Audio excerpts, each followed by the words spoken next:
50 150. السلام عليكم، أهلا أصدقائي، أهلا بيكم في جولة من جولتنا زي ما انتوا شايفين كده. أي حاجة زي ما انتوا سمعتوا في أول الفيديو ب150 جنيه فرشة الصياد. زي ما انتوا شايفين كده، انتوا بتحبوا اللي أنا أصور لكم عند الفرشة ديت، والفرشة دي معروفة في شارع الرواعي عند شركة المعادن الحديثة. وهتشوفوا دخلت الرواعي ازاي معايا. هي شركة المعادن الحديثة دي في أول الرواعي. اللي هيدخل في أول الرواعي هيمشي على طول، أو سنترال العتبة أهوت، وهنا جراج العتبة، شارع الروعة قدامه. هنرجع لفرشة الصياد نكملها، بس هنا الهبوط ده كان ب165. دي الفرشة دي قصاد الصياد الاتجاه التاني على طول قدامه على طول. الفرشة دي تبعه.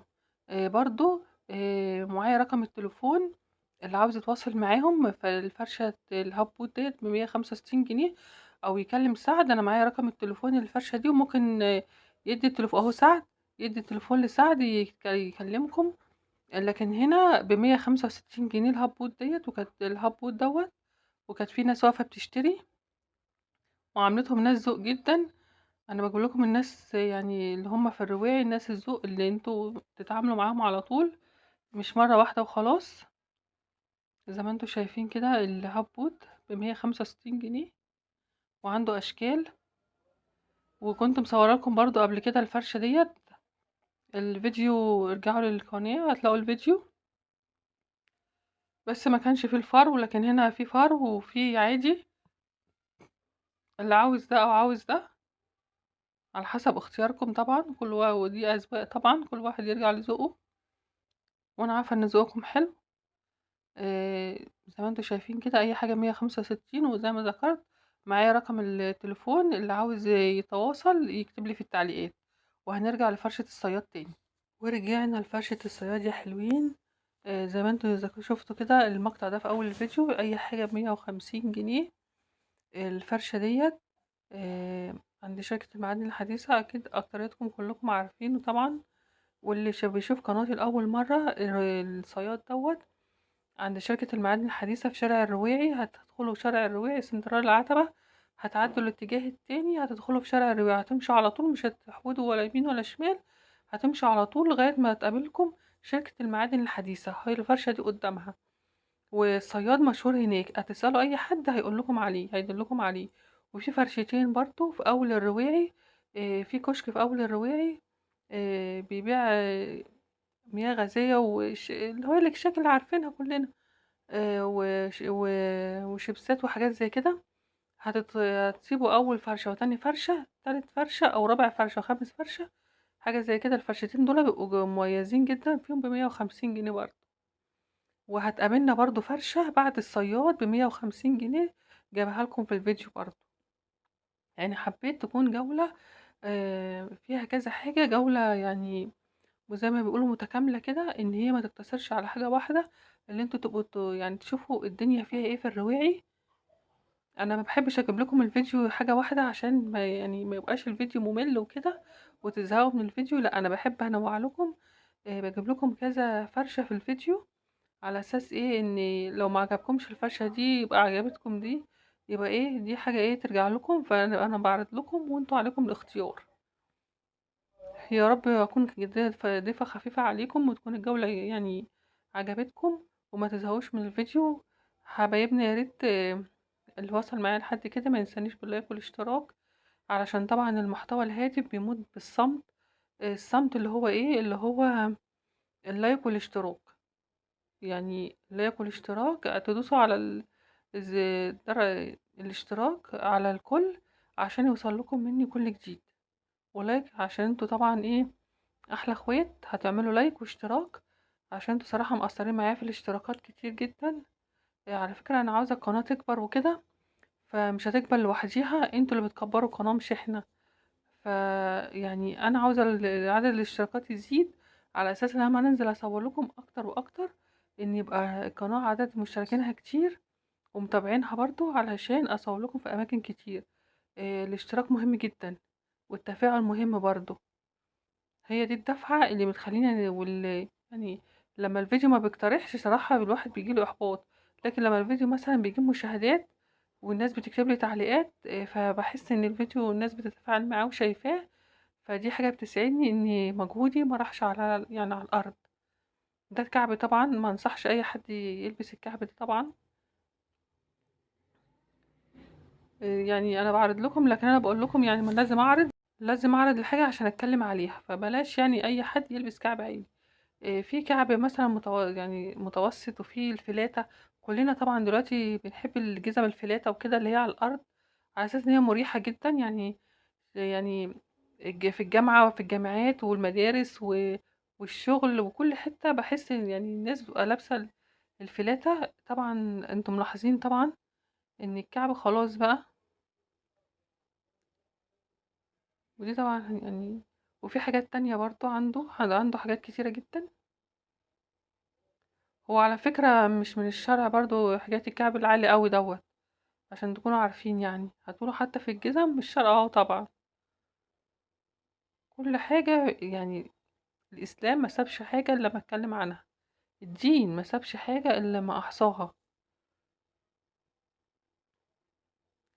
ربنا ينوّر بصيرتنا كلنا ويرزقنا الحجاب الشرعي، اللهم آمين يا رب العالمين.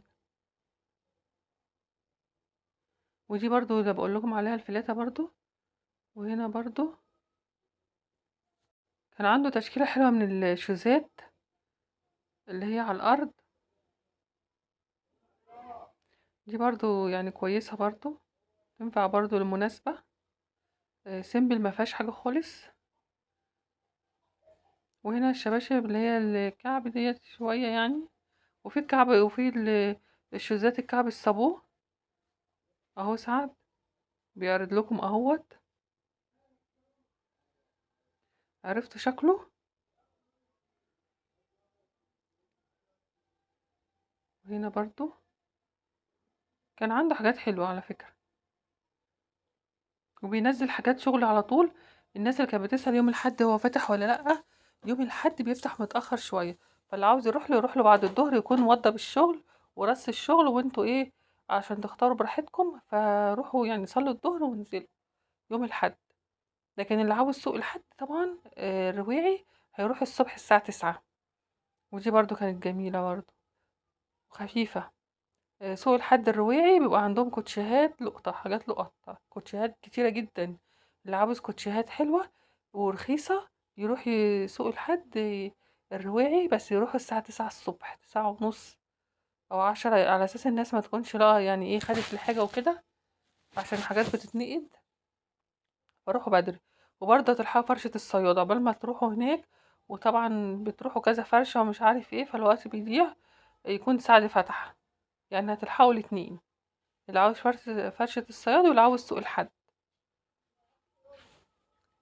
وهنتنقل برضو دلوقتي لمقطع تاني، وهتشوفوا معايا مقطع دلوقتي ب150 جنيه. دي الفرشة اللي أنا بقولكم عليها اللي بعد الصياد، من ضمن الفروشات اللي في الرواعي المميزة برضو. الفرشة دي بيبقى عليها حاجات جميلة جدا زي ما انتوا شايفين. ويعني المقاسات الكبيرة بيبقى فيها يعني مش كتير، لكن المقاسات اللي هي 37 و38 موجود، وبرضو 39. الحاجة ال40 و41 ما كانتش أوي يعني. الموديل هي حلوة الخامة، لكن الموديل يعني، لكن الموديلات زي ما انتوا شايفين كده كانت خامتها جميلة جدا. اللي هي المقاسات الصغيرة. هي المقاسات الكبيرة هي زي ما انتوا شايفين كده هي خامتها حلوة. ودي برضو شيك، مش بطالة برضو. الموديل ده كان في منه 40 41. والموديل ده برضو.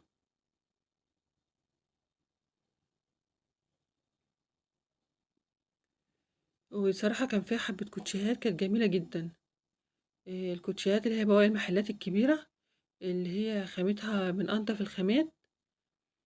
طبعا الخامات بتبقى معروفة يعني وباينة، الخامات النضيفة بتبقى باينة. بصوا الصندل ده جميل جدا برضو. لو انتوا عاوزين تاخدوا الحاجة وتعيدوا عليها ب10 جنيه عند أي بتاع أحذية، الكوتشي ده جميل قوي عشان تعيش معاكم أكتر. بصوا ده برضو تحفة. وده برضو خفيف جدا، الحاجات دي خفيفة جدا. الكعب اللي هو البروتين اللي هو الأصلي الجميل. وده برضو ينفع برضو لمناسبة، ولو عروسة برضو لخطوبة ينفع الصندل اللي عدى ده يبقى جميل جدا ب150 جنيه ولا أي شيء. شوفي انت لو جبتيه من محل الصندل ده هتجيبيه بكام؟ هتجيبيه غالي طبعا، ب150 جنيه يا جماعة. الرواية فيه حاجات لقط على فكرة، يعني لو انت عروسة بتجهزي هتاخدي كذا قطعة بتمن قطعة واحدة غالية من المحل. يبقى عندك كذا حذاء، مثلا الواحد يغير فيهم بدل مثلا قطعة أو اتنين، لأ ده بيبقى كذا قطعة، وفي أرخص من كده طبعا، وبواقي برضه. وده برضه بص الخامة تحفة التحفة.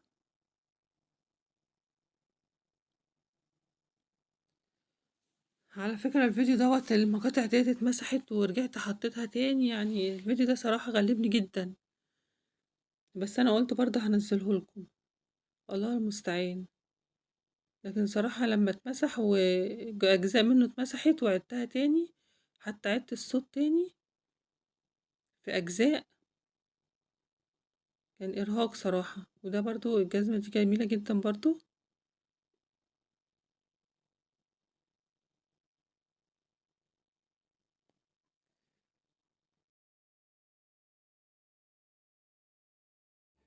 وهنا فرشة الصياد أم 110، وعنده فرشتين، واحدة 150 واحدة 110، ديت من 110. لما يعني بقى بواقي من اللي هي 150 بيحط على في 110. بس طبعا في فرق من 150 أو 110، إنه 150 بيبقى لسه الشغل جاي جديد، فبيبقى في حاجات كويسة وحاجات حلوة. ودي طبعا ترجع لكم، أنا بجيب لكم ده وبجيب لكم ده، وانتوا عليكم طبعا الاختيار. وفي حاجات من 110 برضو مش وحشة، يعني الحاجات السواريهات ديت كانت بتبقى 150 وحطها ب110 اهيت. لما بتكون تفضل البواقي زي ما أنا ذكرت، يعني الحاجات كويسة مش وحشة. وفي كوتشيهات برضو، في عنده سن محير، سن. انا ما حبيتش اطول عليكم الفيديو، هو كان اطول من كده، بس انا يعني حذفت اجزاء منه على اساس الفيديو ما بقاش طويل عليكم وتملوا من الفيديو. انا عارفه ان الفيديوهات الطويله بتبقى بتزهق صراحه، لكن كل ما الفيديو بيكون خفيف كل ما بيكون احسن. وهنا عنده برضو في الفرشه دي هتلاقوا فلاتة، وهتلاقوا صنادل، وهتلاقوا شباشب، يعني هتلاقوا كل حاجه انتوا عاوزينها. هي طبعا 150 مش زي 110، طبعا كل حاجه ولها سعر، كل حاجه على قد سعرها. و150 حاجات أحلى طبعا، يعني الفرق 40 جنيه بس هتاخدي حاجات أحلى. ويا رب الجولة تكون عجبتكم ودمتم